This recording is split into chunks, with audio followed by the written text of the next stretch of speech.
Kailahon ta ang Bisayang reggae and cultural performer and songwriter ug hisgutan ta ang iyahang advokasya kabahin sa pagpalambo pa sa musika pinaagi sa pagtudlo niini sa kabataan. Let's all welcome Mr. Mahesh Barrera Abiabi o mas nailhang Raga Marv. Mayong buntag, Raga Marv, ug welcome sa programa, sir. Kumusta imuhang kabuntagon dinha sa Dawin, Negros Oriental? May buntag ni Cecil.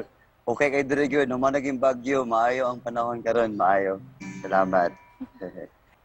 Kung imong ihulagway, sir, ang inyuhang style, how would you describe your music?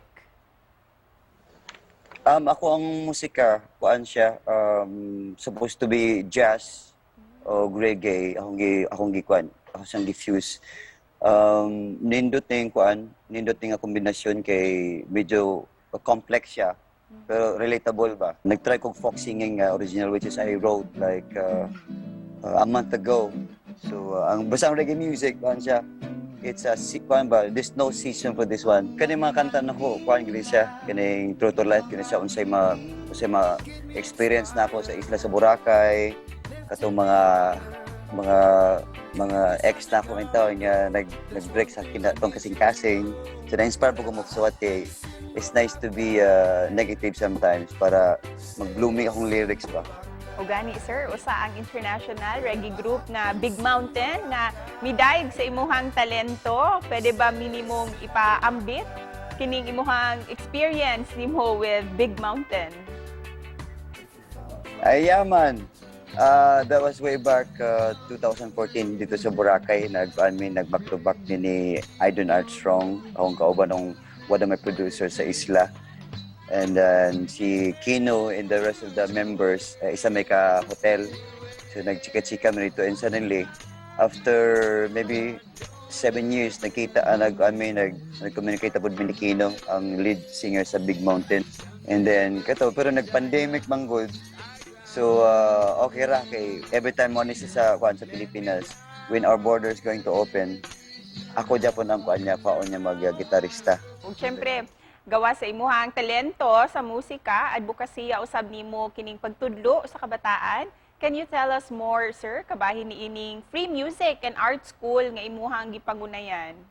Nagkuan mi every Saturday na ako gig dire sa gabi from 6 to 9, and then sa buntag katudlo mi opening drums, katudlo mi guitar, voice lessons, anything about mga lessons sa dili wa na hatag sa eskwelahan. So muna among style of teaching dire. Free, everything is free. And para pampag-good vibes this morning, sir, atong paminaw ng reggae music nimo, Raga Marv. Yaman, sige. Kaning song is called Whatever Happens in Boracay Stays in Boracay, you know. Check that out. Please do support. I'm Raga Marv from Boracay Island to Darwin. Boracay Island, yeah. Stibili bang da da. There's a place called Boracay Island, yeah. A tropical paradise where nature's fine. Come across the sea, ooh, the natural beauty. Oh, keep me inspired, levitate me higher. If you decide to come and go, the one thing that I need you to know, whatever happens in Boracay stays in Boracay. Thank you kayo, Raga Marv. Very beautiful Salamat songs. po. Very soulful. Salamat po. Busa, before we end the interview, unsa ang imuhang mensahe para sa ato ang mga viewers? Shout out sa akong pamilya, my mom, Dr. Edna Biabi, and my kids, si Finn, si Sean, si Bambam, and of course, ako mag-igsoon, si Martino, si Marites, and please do support Filipino music o GMA Regional TV Live. Kanunay, maayong buntag diyan tanan. Siyempre, daghang salamat usab kanimo, Raga Marv, for spending your morning with us. Amping diha. Amping po, salamat.